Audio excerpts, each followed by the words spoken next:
Mommy, help! Help! Come on, dude, I'm just trying to pee. What's wrong? I dropped my cookie. Are you serious right now?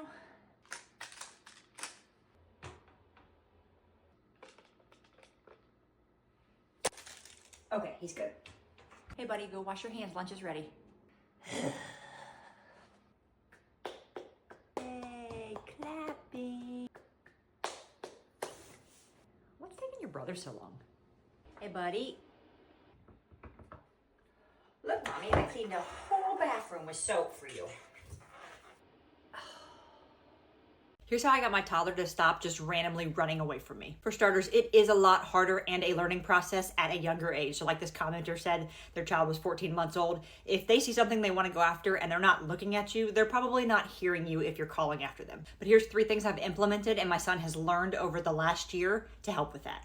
1, if it's not safe, you're holding my hand, you're in the cart, I'm carrying you, one of those is happening, period. 2, as he started to get a little bit older, I'd say around 18 months, I started giving him something he had to do. So hold the cart or hold my hand, whatever I was telling him. And if he chose not to listen, that was his only chance. He's now riding in the cart. Or he's now getting carried, or he's going in the wagon, whatever option I have to remove him from just running away from me. Because if you don't listen the first time, we're not trying again. You're gonna have to practice this a lot for them to understand it, but as they get older, they're gonna realize you're serious about what you say. And last but not least, but probably my favorite one, is we taught my son what stop means. So he would wanna run and we'd be like, cool, run. And we'd let him run 10 feet and we'd say, okay, stop.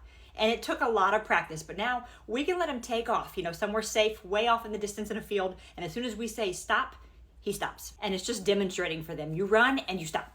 You run and you stop. So you show them exactly what they need to do in that moment. This one does take a lot of practice, patience, and understanding on both ends, but it does pay off. If you're having a C-section and you're curious how it goes, this was my process for a scheduled C-section. We elected for a C-section with my second-born because my firstborn got stuck. He had what's called shoulder dystocia, which is potentially life-threatening. It's very dangerous, and the risk of having it happen again is higher the next time around. So we just went ahead and followed doctors' recommendations to have a C-section for any future pregnancies. So for the process, we were told to be to the hospital by a certain time. We had to get there 2 hours before my appointment. As with any surgery, don't eat or drink after a specific time. They will tell you what that is. We checked in. They took us up to the room that we would be staying for the duration of the hospital stay after the surgery was done. So we were able to leave all our stuff there. They gave me IVs. They did some blood work. We were there for about an hour, hour and a half, which is why they want you to get there early, asking you a bunch of questions, just going through all the basics before your surgery. They then wheeled me down to the OR. My wife had to wait in a waiting room while they got me all prepped and ready with a spinal block put in. The spinal block is similar to an epidural in your back where you hunch over, same process. It doesn't hurt. Personally, I thought it just felt like a regular shot. I will tell you what hurt the most in a minute. You will very quickly go numb from your chest down with the spinal block. They will lay you back and they will start getting everything prepped and start the whole procedure. It's a really weird feeling being numb because you will feel like tugging. It doesn't hurt, just like somebody grabbing you and your body may be moving around a little bit, but you literally can't feel any pain. Just so you know, you can't see anything that's going on. They do put like a sheet, a curtain in front of your face while they're doing the whole surgery. The whole process took about an hour and a half and we were all brought back up to the room. The most painful part of everything is what's called a fundal massage, and this is where they come in and they literally rub your belly where you just had surgery. This helps your uterus return back to its normal size and make sure you don't have any clots in there. They're just trying to get it all pushed out and moved around. Between that and the fact that your recovery is a little bit longer in terms of like what you can pick up and you now have a wound on your belly that has to heal, that's really my only cons for the C-section. Pros, it's scheduled, it's fast, and it was not nearly as traumatic as my first. Let's make simple AF banana bread. Start by pulling those bananas out of the freezer you've been saying you were going to use for months. Once thawed, let your little helper mash them up to your desired consistency. We don't like big chunks, so we do a lot of mashing. Next, pour in 1/3 cup of melted butter, half a teaspoon of baking soda, a pinch of salt, 3/4 cups of sugar. Make sure the sugar tastes just right before continuing, and then give it a mix. Next, we're adding 1 large whisked egg, 1 teaspoon of vanilla extract, and half a cup of all-purpose flour. Give that another good mix and be sure to lick any batter you've spilled off the counter. Once thoroughly mixed, pour it in a buttered bread pan. You're going to pop it in the oven at 350 degrees. After 45 minutes, we give it a check to see if it's ready or not, and we see that it's not based on the toothpick check. So we toss it back in for another 15 minutes. After 15 minutes, it comes out perfect. At this point, you're just going to allow it to cool on a wired rack if you can stand the wait. We usually only make it 5 minutes. Here's how you get good, actual, restful sleep when you have a newborn. First off, this requires having someone else to help you, a spouse, a family member, some sort of support person. I hope that you do. If you're a single parent doing it all on your own, you deserve the world. But you are literally gonna do shift work for whatever fits your schedule. So for example, after my toddler goes to bed between 8 and 9, I will typically go to sleep and my wife will stay up with our newborn and I sleep from 9 to 12. Then I wake up and I take over from 12 to 5, 12 to 5:30, depending on when her last feed in the morning is. And my wife goes to bed and sleeps in the bedroom while we stay out in the living room. We have a little bassinet in the living room that she sleeps in, and sometimes I'm able to squeeze in some naps if she actually is willing to let me put her down. Then at 5 or 5:30, I go wake my wife up and she comes out to the living room, and then I go back to bed until 5 to 8, 5 to 8:30. That way we're both getting about 6 hours of sleep throughout the day. I know this doesn't seem like a lot if your newborn isn't here yet, but trust me, that 6 hours makes a huge difference. If you're like, well, I can't do that because my baby breastfeeds. I have started pumping at night, and in the morning after my baby is fed and full, I will pump to build up enough of a stash in the fridge so that my wife can give bottles while I am sleeping. And if your spouse works, you just adjust it to fit both of your schedules. So you may have to go down to sleep at 6 p.m. instead of 9 p.m. so that it fits, so that they can wake up in time to take over so you can get some more sleep before they go to work. And it feels super lonely and isolating, like you're not getting to hang out with your significant other, but I promise you it's not forever. Before you know it, you guys will be back hanging out on the couch watching TV when the kids go to bed. If I can give one tip to expecting parents, that you just hold on to this information until your baby is born, because it will save you. It is this: whatever you do when your baby is born, whether that be at the hospital or at home, however you're doing it, once you've recovered and you get back to your room where you'll be staying in, rest as much as you can, get as much sleep as you can. And here's why. When your baby's born, they're gonna be awake for a little bit, they're gonna feed, and you're gonna be like, wow, this is pretty easy, because then they just go to sleep, and they sleep a whole lot for the next 12 to 16 hours. Depending on when they're born though, come night 2, possibly night 3, they're gonna realize that they are now out of the womb. What is this big scary world? I only wanna be in mom's arms, and I only just wanna eat and comfort soothe on breast or bottle or whatever they're doing. They're not going to want to be laid down anywhere. So between the cluster feeding and the only wanting you holding them, you are not going to get very much sleep at all come night 2 or 3. I remember staying awake until like 4 a.m. until I had to tap in my spouse and be like, I can't sit here holding the baby anymore. I need to sleep. So take that first night or midday, after baby's born and a few hours have passed and everything's kind of settled down, and sleep. If you have kids who use a sound machine and they're not sleeping well, there's some things you should consider. First off is, what type of sound are you using? I know I personally don't care for the white noise. We used it for a long time, and every time we turned it on, I felt like I was being screamed at with the constant just static noise. Consider switching it to a brown noise, which is more of a rhythmic, like waves or thunder rolling in. It has different frequencies that change, and it's a lot more soothing. Also, take into consideration how loud it is. I know people that keep it at 50 to 75%, and it is so loud in the kids' room because they're trying to drown everything else in the world out, and that is too loud.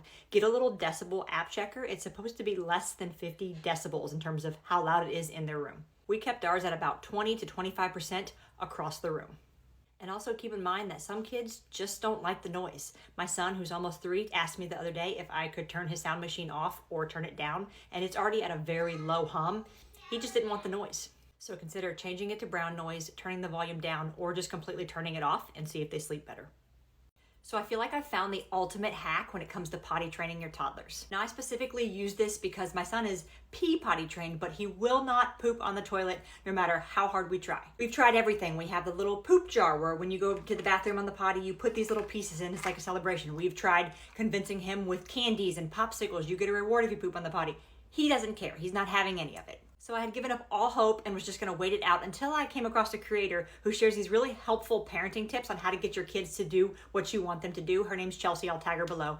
And so I had to give this a try. We created the poop monster. Call it what you want. If you're also trying to get them to pee on the potty, call it something else, but I'll show you what it looks like. I present to you the poop monster. My son helped me make this, and he was super excited to go poop on the potty and feed the poop monster.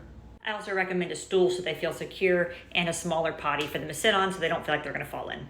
But my son was so excited and willing to go that he would not stop trying. I was like, you're gonna push out an organ at this point. I think you're good, I think you're done. So thank you so much, Chelsea, for that tip. And anybody trying to potty train, I hope this helps.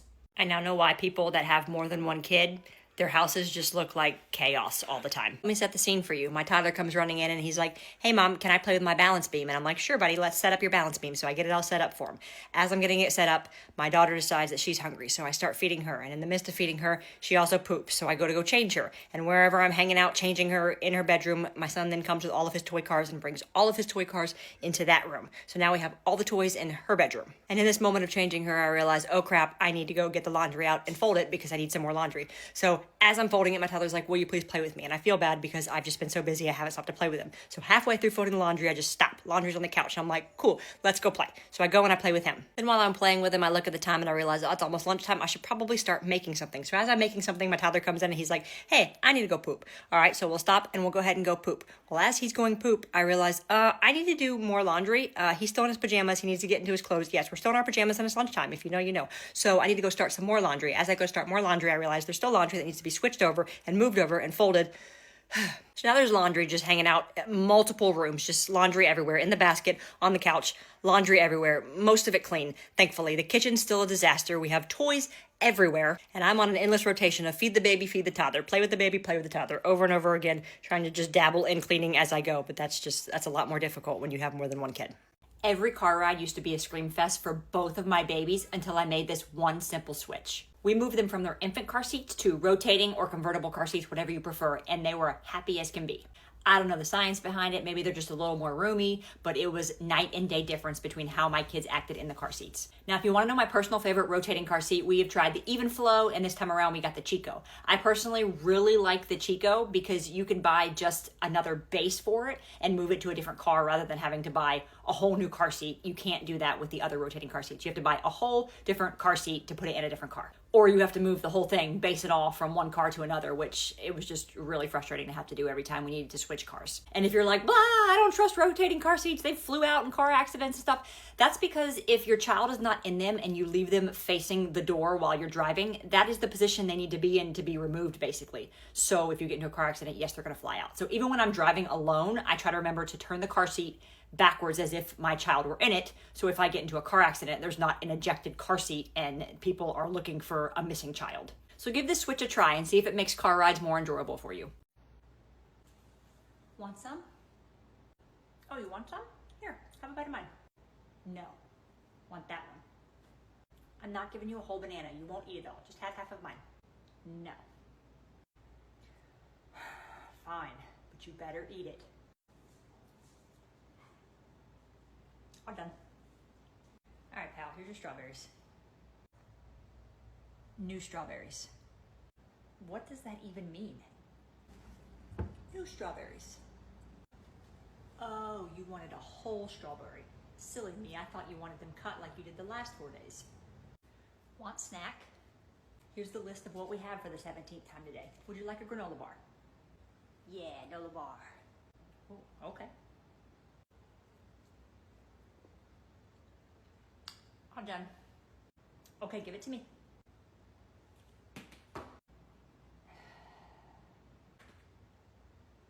You know what? You have about 9 half-eaten snacks all over this house. Those are your snacks for the rest of the day. You want to know the problem with toddlers who scream and cry when they're upset or having a tantrum? You're the problem. And me. And whoever else in that moment is like, stop having those feelings right now.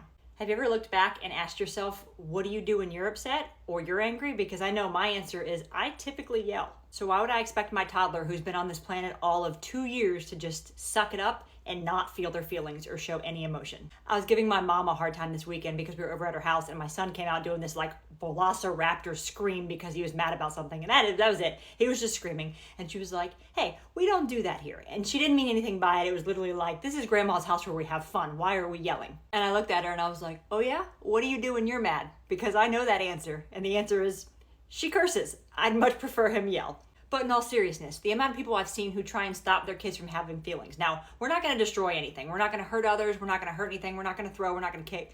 Not acceptable at all. But if you want to yell or you want to cry, have at it. I'll just stand here and let you feel your feelings. Is it embarrassing in public? Absolutely. Are we teaching other methods of showing our frustration, like stomping our feet and roaring, that are a little bit less ear-piercing? Absolutely. But this is just a reminder, don't get angry at your child for being angry.